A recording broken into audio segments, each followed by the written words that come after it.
Olá! Hoje vamos analisar um sentimento que, olha, talvez seja bem familiar para muita gente: a paralisia da espera. E se existisse um nome para isso?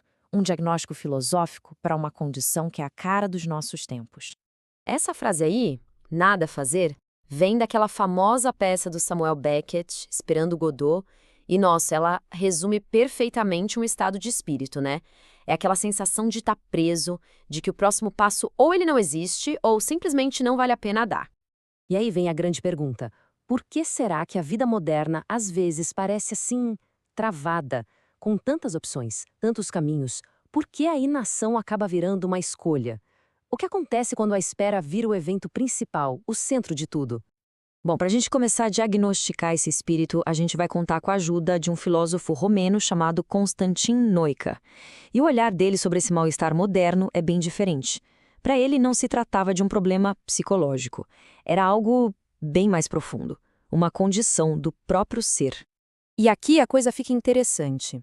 O Noica propôs que existem maladias do espírito. Mas atenção, não são doenças da mente ou do corpo, como a gente costuma pensar. São doenças, digamos, constitucionais do próprio ser. Ele falava em doenças ônticas, ou seja, falhas na estrutura mesma da nossa existência. É um outro nível de análise. E aí chegamos ao nome da nossa doença, a auretia. Essa é uma das 6 maladias que o Noyce identificou. E o que ela significa? É a recusa das determinações. Ou seja, é a recusa daquelas ações, da comunicação, de tudo aquilo que conecta o nosso eu individual a um propósito maior. É como se fosse um boicote deliberado contra a ação. Para a gente entender a auretia de vez, precisa conhecer essa estrutura que o Noica chamou de trio ontológico. Pensa assim: primeiro tem o indivíduo, que é o nosso eu único. Depois, lá na outra ponta, tem o geral, que pode ser um propósito maior, um objetivo, um sentido para a vida. E no meio, conectando os dois, estão as determinações, o caminho que a gente constrói com nossas ações e escolhas. E é aqui que mora o problema. A auretia é exatamente isso, o boicote desse passo do meio. O caminho é recusado. O indivíduo existe, o objetivo geral também, mas a ponte é dinamitada. As ações, as escolhas, a comunicação, tudo isso é ativamente rejeitado. A jornada é abandonada antes mesmo de começar. Agora vamos para o nosso estudo de caso, o caso Godot.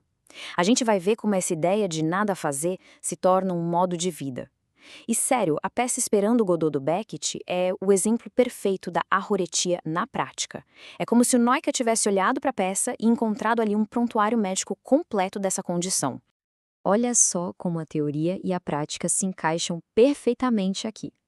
O indivíduo são o Vladimir e o Estragon. Eles existem, estão ali no palco. O geral é o Godot, que existe como uma expectativa, uma promessa. E as determinações, as ações, a comunicação, tudo isso é recusado, boicotado. O que sobra é um vazio preenchido com conversas que não levam a lugar nenhum. E tem essa frase na peça que é chave: estamos amarrados a Godot. Olha que paradoxo. Eles sabem que estão ligados a um propósito, ao tal do geral. É essa ligação que os mantém ali, esperando. Mas, ao mesmo tempo, essa mesma ligação não serve de combustível para a ação. Pelo contrário, parece que paralisa. Então, o que acontece com eles? Os personagens ficam nesse estado de espera eterna. E para preencher o vazio, eles inventam jogos inúteis, têm conversas circulares, mas nunca realizam uma ação que realmente signifique algo. É uma vida que se resume a passar o tempo enquanto se espera. Um boicote total a qualquer coisa que seja determinação. Mas o Noica não achava que isso era só uma história de teatro. Para ele, a oreria era uma verdadeira doença na cultura.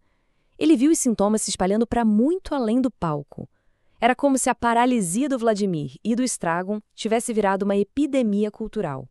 E onde ele via esses sintomas? Bom, em vários lugares. Na arte moderna, que se move para a abstração, uma espécie de recusa em representar algo concreto.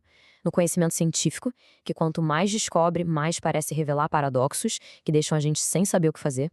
Na tecnologia, que ele chamava de uma selva de determinações, um monte de ferramentas sem uma direção clara. E na própria literatura, que chegava a um ponto de falta de mensagem, de antissenso, como a gente vê em Beckett. Mas é aqui que a análise do Noica dá uma virada fascinante, na verdade. Ele não via essas doenças só como algo ruim. Ele se perguntava, será que uma doença pode ser uma fonte de força?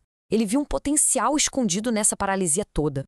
Porque para ele, essas mal-adias não são apenas fraquezas, são o que ele chamava de estímulos ontológicos.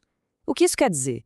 Quer dizer que essas crises na nossa existência não existem para nos destruir, elas existem para nos provocar. São um tipo de chamado, um estímulo para que a humanidade encontre novas formas de ser, de existir. E essa frase dele em romeno resume tudo de forma poderosa. A desordem do homem é a fonte de sua criação. Ou seja, é justamente no caos, na desordem, nessas doenças do espírito como a arrorétia, que a gente encontra a matéria-prima para criar algo novo. A paralisia, então, não seria o fim da linha. Seria, na verdade, um ponto de partida. Então, a gente pode olhar para essa doença de duas formas, né? A arrorestia como doença é a paralisia da inação, a recusa em escolher um caminho. Mas a aurestia como criação, aí ela vira um espaço para algo novo nascer. Um período de gestação.